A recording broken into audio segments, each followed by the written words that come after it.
and welcome to the CITB-NI Data Protection and Information Security Training session. Okay, so the objectives of this course are to understand the updated concepts and principles of data protection / GDPR, to have a better understanding of how GDPR will affect your organisation, to better understand how to integrate your policies and procedures to reflect the requirements, and how information security can help protect the personal data you hold and your business in general. So first of all, what is GDPR? GDPR is the EU General Data Protection Regulation. It was brought into effect in 25th of May 2018 as the Data Protection Act 2018, and it's designed to harmonise data protection across all 27 EU member states. And it also sets out clear rules about how you transfer personal data outside the EU. So data protection is built around a number of key principles. So the first principle is that personal data is processed lawfully, fairly, and in a transparent manner. That the data is collected for specified, explicit, and legitimate purposes. That the data is adequate, relevant, and limited to what is necessary. That the data is accurate and where necessary is kept up to date, that it's kept in a form which permits identification of the data subject for no longer than is necessary, and that the data is processed in a manner that ensures appropriate security. And there's also an addendum to that where the controller, which is most organisations, which shall be responsible for demonstrating compliance with the principles. So this idea of demonstrable compliance is a theory you could be audited against your compliance with data protection. So in terms of GDPR definitions, so we've already mentioned about a data controller and a data processor. So a controller is the natural person, really the person or the legal entity of the organisation that determines the purposes and means of the processing of personal data. So for most organisations, they will be a data controller in some shape or form. If you have employees, then you're almost certainly a data controller because you are defining what information you gather from your employees and what you do with that information. You know, whether you process the payroll in-house or whether it's outsourced. You know, the personnel records that you hold, health and safety records, all those kind of things. So in that instance, you would be a data controller. A data processor is a person or a legal entity or an organisation that processes data on behalf of a data controller. So if you were to outsource your payroll to an accountancy firm, you would be the data controller and they would be the processor on your behalf. So the legislation says you need to have some sort of agreement in place that defines what data is exchanged and how and what way it is processed. If you're doing work if you're a subcontractor to the like of NIE or NI Water, for example, then you would be operating as a processor on their behalf, and their contract would stipulate what you can and can't do with any personal data that is exchanged. Okay, so the definition of personal data. So I'm actually going to read this slide out. This is important. It means any information relating to an identified or identifiable natural person, also known as a data subject. An identifiable natural person is one who can be identified directly or indirectly, in particular by reference to an ID, such as a name, an ID number, location data, an online ID, or to one or more factors specific to the physical, physiological, genetic, mental, economic, cultural, or social identity of that natural person. So if you have a look at that definition, it's incredibly broad. So if you're in doubt if something is personal data or not, it probably is, especially if it can be combined with more than one of those bits of information to effectively identify an individual. So the legislation has been expanded for this digital age to be aware of the fact that there are multiple data sources that can be combined together to come up with a pretty good profile on an individual. So alongside the definition of personal data, we have this concept of special or sensitive personal data. So this consists of information relating to the racial or ethnic origin of the data subject, their political opinions, their religious beliefs or beliefs of a similar nature, whether they are a member of a trade union, their physical or mental health or condition, their sexual life or orientation, the commission or alleged commission of them by any offence, or any proceedings linked to any offence.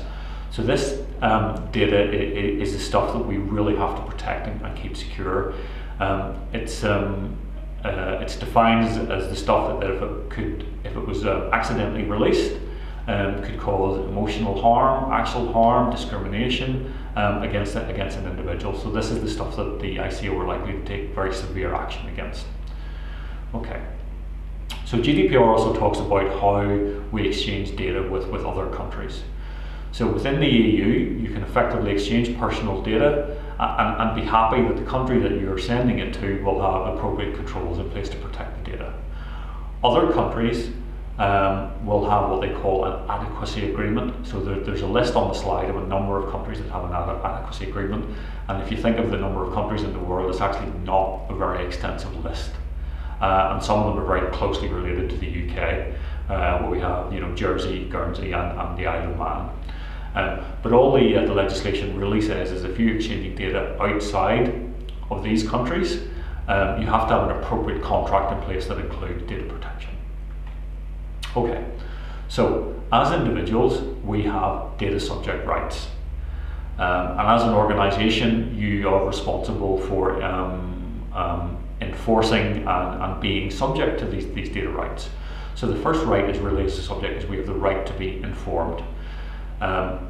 This is very closely linked to this idea of breach notification.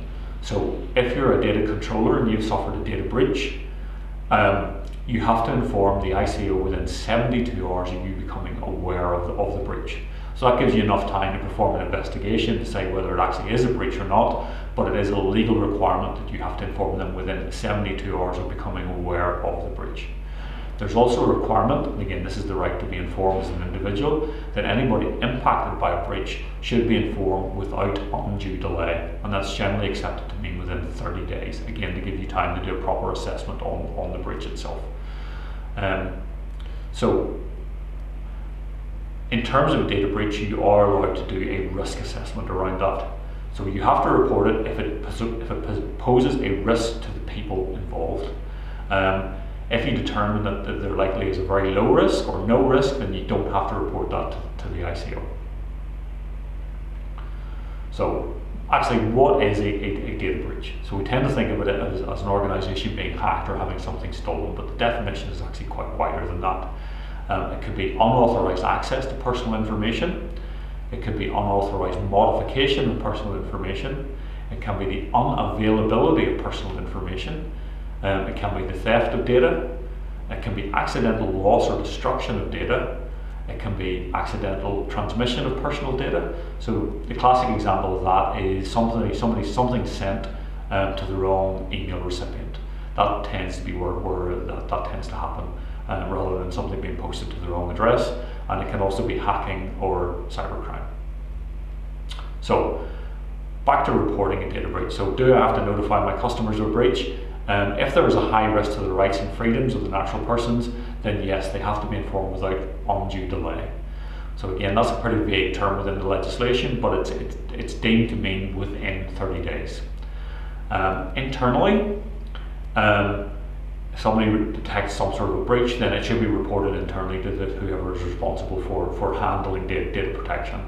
So if you don't have a nominated person for that, then you probably want to come up with some sort of policy and process around breach reporting where you nominate somebody who's actually responsible for doing this and the steps that they will take to actually assess and then report a data breach to the ICO or whoever else it needs to be reported to. So it's better to have a policy and process in place than to actually have to do it sort of for real on the day and make it up as you go along.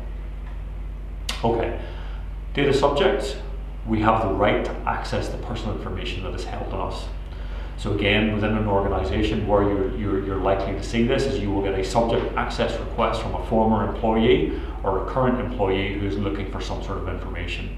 And generally that will be to do with some sort of employment concern, or it could be some sort of disgruntled employee or some sort of action that's going on with that. So you are legally obliged to provide them with information that they are looking for, within 30 days of the request coming in. The day that you get the request is day one, so it's not day zero, it is actually day one when the ICO have confirmed that. And you have to provide that information to them free of charge in some sort of electronic format. Now, when I say electronic format, it needs to be something that's easily accessible. So whether that's print, whether that's exports of emails or documents or spreadsheets or whatever, it should be some way that they can easily access that information.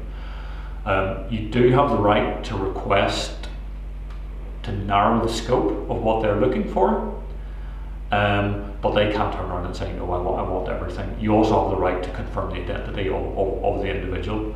You can actually ask them to come to the office with ID to prove that they are who they say they are, and that's how you protect yourself against accidentally performing a data breach or releasing the information to the wrong person. You can refuse the request if it's deemed to be manifestly unfounded or excessive, but you would need to take ICO advice on whether that is actually the case or not. If it is the case, then you are allowed to refuse to respond, but you have to let the individual know that they are allowed to report that to the ICO, and they are allowed to request a judicial remedy, which is effectively to go to court over the matter. Okay, so as data subjects, we also have the right to be forgotten. So we have the right to have our data erased or anonymized and any processing activity to cease. Now, this is a limited right, and it's very much tied to using consent as the lawful basis for processing. So individuals can make a request verbally or in writing, and an organisation has 1 month / 30 days to respond to that, to respond to a request. In terms of the right to be forgotten on a subject access request, you are allowed to confirm the identity of the person making the request. It's perfectly within your rights to get them to call into the office with some sort of ID and prove who they are, and that's to prevent you actually releasing the data to the wrong person and actually creating a data breach. Okay, so that's the right to be forgotten. So we also have the right to data portability, and that's really that any sort of electronic information that we hold within our systems can be exported and imported into another system. And that's really designed for organisations like mobile phone providers, Sky TV, banks, to really make it easier for us to move from one provider to another and prevent this kind of lock-in. So that's not something that's likely to come up very often. There's also this idea of privacy by design, where we have a right that any system that's processing our data will be designed from the ground up or at the start of the project to be able to handle the data protection provisions.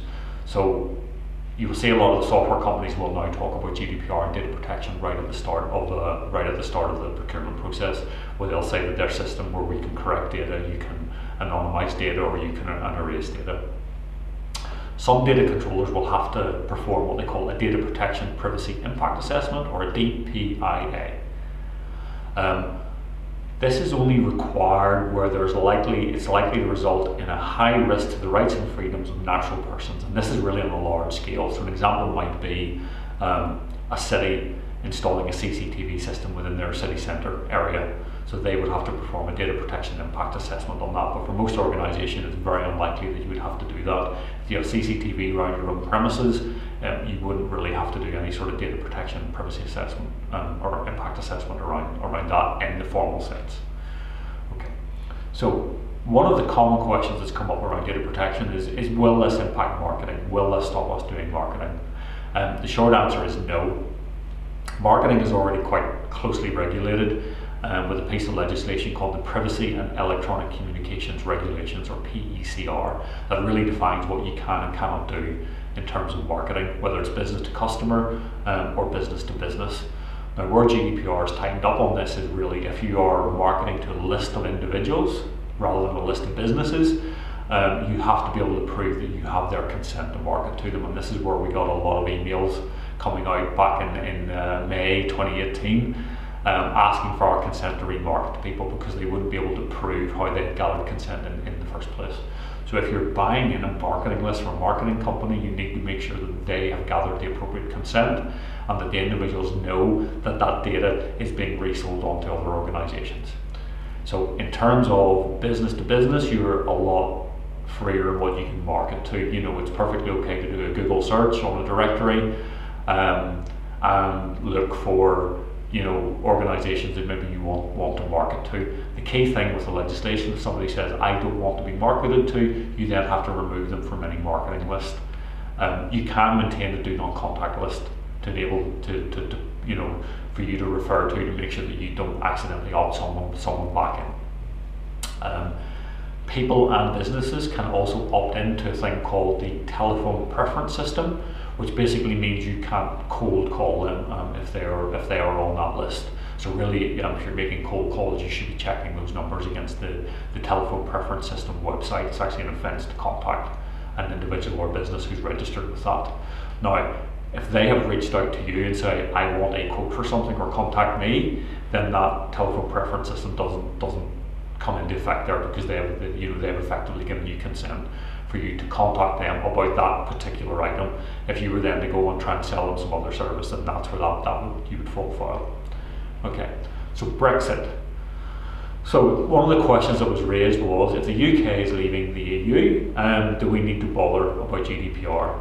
And as we said earlier, well, yes, because GDPR has been effectively written into UK legislation as the Data Protection Act 2018. There will be addendums made to that coming up to Brexit or following Brexit that will make it more tightly integrated with GDPR, because it makes sense, because most of our closest trading partners are, you know, still geographically closest, you know, it is the EU.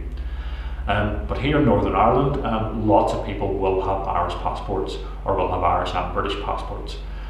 So they will remain in effect EU citizens. So even if nothing was written into legislation, you would still have to treat them in line with GDPR, because GDPR applies worldwide and is there to protect EU citizens' data. What's interesting is the UK currently doesn't have an adequacy agreement with the EU. But what that really means in real terms is post-Brexit, if the adequacy agreement is in place, we need to make sure that we've got the appropriate contracts in place if we're doing business and exchanging EU data outside the EU. Okay, so what can we do to be ready for data protection compliance? We need to make sure that we're compliant with the data protection principles. So the first stage is you need to perform some sort of an information audit. Because it's all about the personal data that we hold. So the key audit questions are, what data do you hold, particularly personal data and sensitive personal data? Who owns the data? Is it the MD? Is it the CEO? Does some stuff sit with finance? Does some stuff sit with HR or the office manager? Or it depends on the scale of your organisation. You know, it could be that one person owns all this, or it could be that there's a whole raft of people that own different parts of it. So where is it held? What computer systems does it sit on? Is it locally within your office? Is it in the cloud? If it's hard copy, you know, is it sensitive stuff locked away in a filing cabinet? All that sort of stuff. The next question is, who has access? And really the question there is, do too many people have access? And if the answer is yes, then you've got to restrict access to only the appropriate people. The next point is, well, really, why do we hold it? And that leads into, you know, what is the legal or lawful basis for processing? So again, if you go onto the ICO website, for each piece of personal information that you have, you know, for example, your HR records, you have to identify a lawful or legal basis why you hold that information. So you hold HR records on people, effectively there are two reasons for that. One, you're complying with legislation, and two, you have a contract with those individuals. So those are your lawful basis for processing.